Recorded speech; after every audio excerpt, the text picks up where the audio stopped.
Giant steps. So the perception of giant steps is that it's this massive, great monster horror tune that takes a lifetime of study and dedication to learn. And yeah, there is an element of that. It's a difficult piece, there's no doubt. But the best thing to do is to study the players that have kind of mastered it, if you like, and the players that kind of have done really good work with giant steps, people like Kenny Garrett and people like that. And it's always interesting to see, to listen to how they talk about how they approach the piece. And actually with Kenny Garrett and the people that sort of have a demonstrable grasp of the piece, that's sort of, obvious that they kind of, they're really good and agile over the changes. They seem to be familiar with the geometry of it.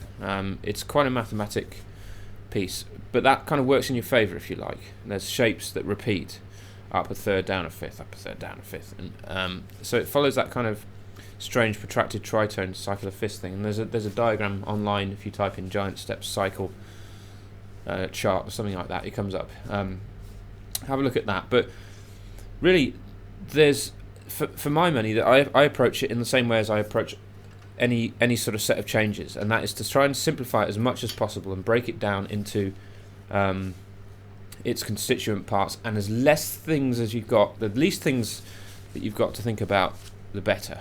Okay, so if you break it down into simple movements and chunk up, as it's called in psychological terms, and that is, instead of when you tip a pile of Smarties on the floor, you see all the blues and all the pinks and all the oranges and all of the things. So you see 5 groups of things rather than 200 different Smarties. And actually it's important to, with giant steps, it's the same sort of thing. Pick the areas and highlight them, because there's lots of easy areas in it as well. 2-5-1s, but even the 2-5-1s aren't as chromatic as they first appear. It's not like it's, they're sort of totally unrelated sequence of chords. So what I'm going to do is I'm going to play along and I'm going to highlight some areas of the piece and try and sort of point you towards areas of simplicity within the structure of it.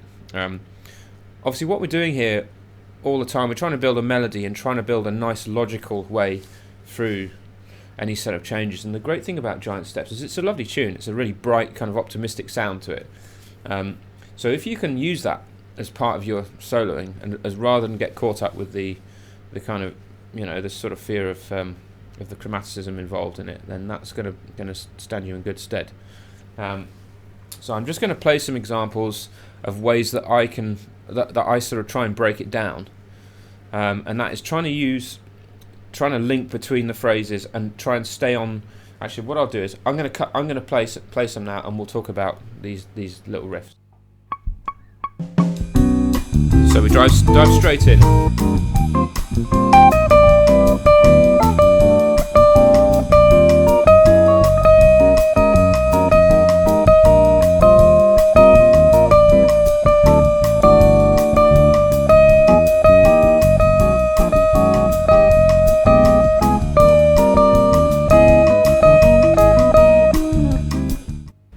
I've got a system there where you've got, I'm literally going through the whole of the giant step sequence using just 2 notes. Now that should tell you that actually in terms of the kind of shapes that you're going to be building for building your melodies on the fretboard or on any instrument for that matter, okay, everything can be derived from those 2 sort of key areas. Alright, and what I'm going to do is I'm going to talk about the way that we can extrapolate either way from those 2 notes. But straight away, you wouldn't think it possible to get through the entirety of the giant steps changes using just 2 notes. And actually those aren't the only 2 notes. We'll pick another 2.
so on and so forth. Okay, so you can see you can sort of gradually increase. You can increase the size and extrapolate either side of those two notes. So there's two.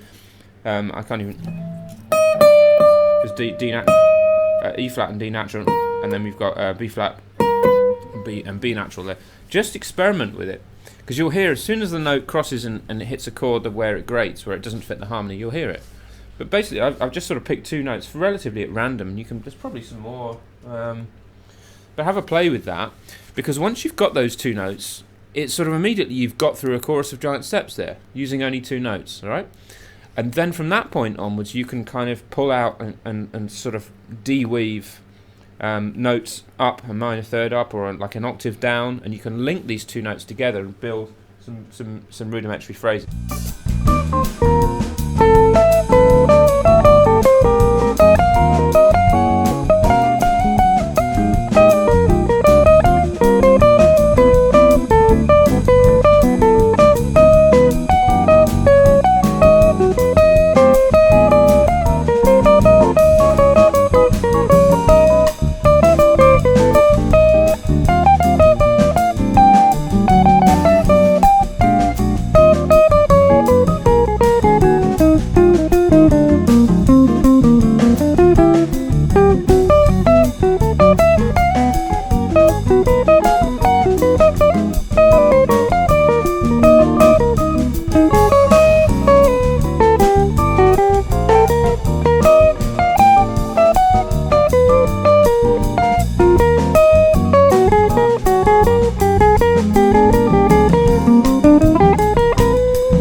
Straight away, you've got sort of very simple phrases that you can adapt. And this is the thing with what I was saying before about if you listen to the guys that sort of demonstrably sort of, you think at least that they've sort of mastered, although a lot of players will kind of, even though I've sort of studied giant steps for 15 or 20 years, and it's still, you still find new things about it every day. That's the magic of it. And that's the kind of complexity with the geometry in the piece, is that you find different ways to link these things up. It's really important actually that you don't take the chords on their own.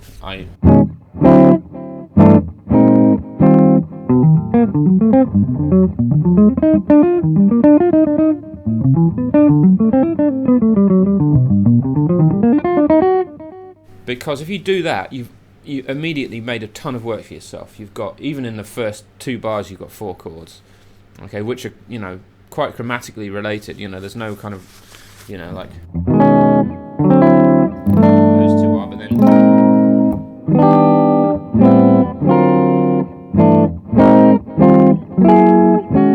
if you take those chords on their own and try and blow over and arpeggiate them, you're going to be in all sorts of shit straight away. Okay, so I would say it's better to approach it with a top-down sort of aspect. I would say think about the melody rather than arpeggiating the chords. Okay, see if you can find a little whirlpool like I did.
So see, straight away, I would say the most important thing is to start exploring the thing from the top down rather than the bottom up, as in playing from the chords and taking your cues from the chords.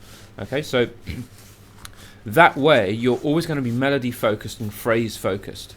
Okay, all the usual rules apply when it comes to usual approaches to sort of jazz idiom improvisation. Think about your phrasing, concentrate on small phrases, leave space in between the phrases, let the phrases breathe, use kind of punctuation if you like, stick a comma after a phrase, let the phrase breathe. I'll demonstrate that.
Useful to think about things like in a linguistic sense, in a sort of semantic way.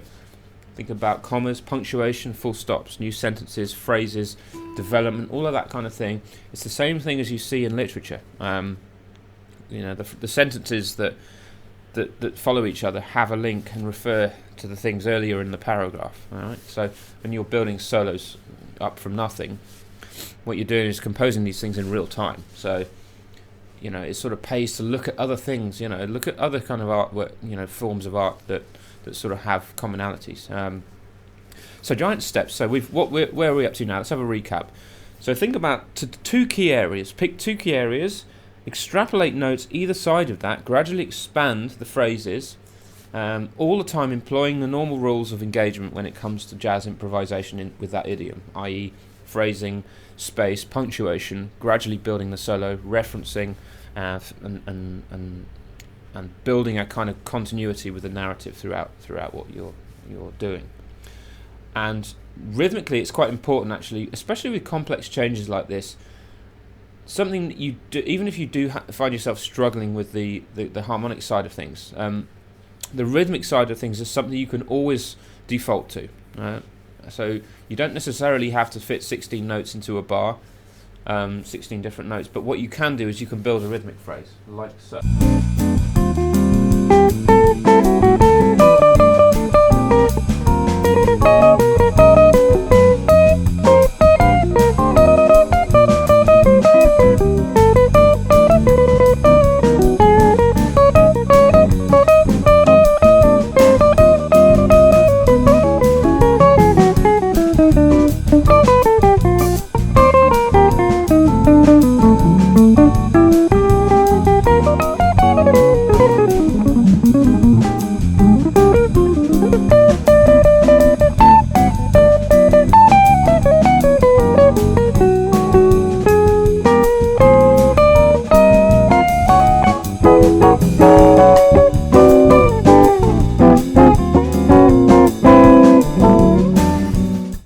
Something you can control always, and that's a useful kind of device to fall back on in any case. And actually, rhythmic sort of motives and rhythmic improvisation is a really good way to build phrases as well.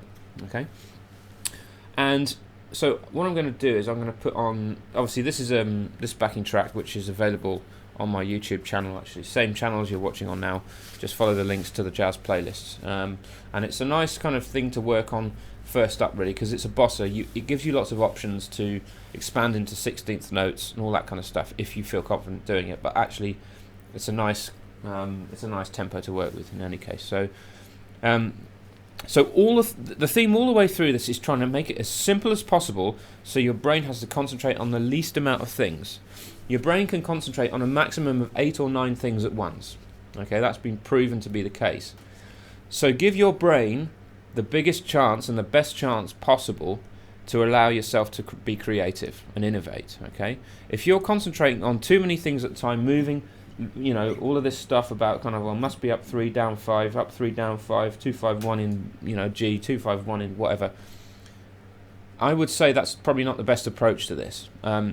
You're far better off focusing on the tones that you're creating and the tonal area and the kind of the sort of the kind of rock pool that you've got going around here, and you can then build phrases from that outwards. Okay, it's always the case, and that's always the way that I try and approach. If I've got a set of changes that are really challenging, that's always the approach that I'll take.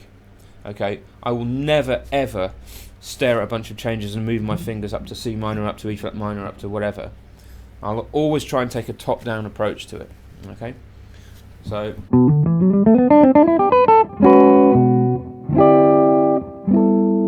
the next thing I'm going to talk about is the comping side of things. Okay, because the comping side of things, especially with giant steps, can give you a lot of clues with your improvisation also. And actually, comping is a really, really useful way to still improvise when it's not your solo. You can still be creative and still provide lots of really useful content, even when it's not your solo. And actually what it does is, comping is so important anyway, because you can provide all manner of content for the soloist that you're playing with, and the bass and drum guy that or whoever you're with. So what I'm going to do is just talk a little bit about comping. And actually with giant steps there's a really sort of fertile opportunity when it comes to using the 2-5-1s in a really tasteful way and expanding the chords that are there, because otherwise you do fit into quite a formulaic, tried and tested way of doing things with giant steps, because there is a lot of movement and it does take a lot of, you know, concentration to keep up with the changes. But if you're familiar with the geometry of where you're going, you can approach it like you would in any other sort of 2-5-1 situation. So I'm just going to play through some changes.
I'm trying to look for guide tones. So with this one, you got the B major 7, and then you got D flat 7, D7. On the top there, you've got this D, and then immediately you've got continuity. And same here with the B flat 7 to the D flat.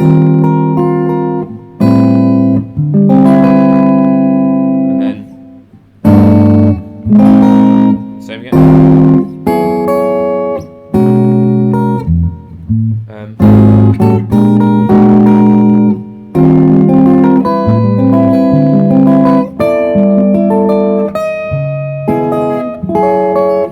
So you can use the tone, excuse me, drop me plectrum. You can use the tones from the melody, but try and pick a note that you can carry over a chord, because what that will, it will give your comping patterns a lot of integrity. And actually, you know, you'll sort of you'll find your way actually. But also, what it does, referring back to what I said before, it's a very useful way of sort of familiarizing yourself with the geometry of the piece, and actually it will help your soloing as well if you've got this nice chordal knowledge, and you're sort of constantly improvising over it rather than resorting and defaulting to just playing stock chords. So every time you're playing over these changes, you're creating and innovating, and what that will do is it will encourage you. And actually, you should approach comping in this way every time you play. Never default to comping. You're always improvising and always innovating. You can comp with one note if you like. You can comp with two notes. I regularly play chord voicings with 2 or 3 notes. And you hear guys like Schofield, and they create a really nice sense of space with this, with that kind of approach. And it's a really nice way to kind of to break up the monotony of that kind of stock way of playing chords. So anyway, hope that's helpful. Leave your suggestions in the comments if you want anything answered. Do give me a shout on the channel. Please share the video, subscribe to the channel, tell your mates, and have a nice day.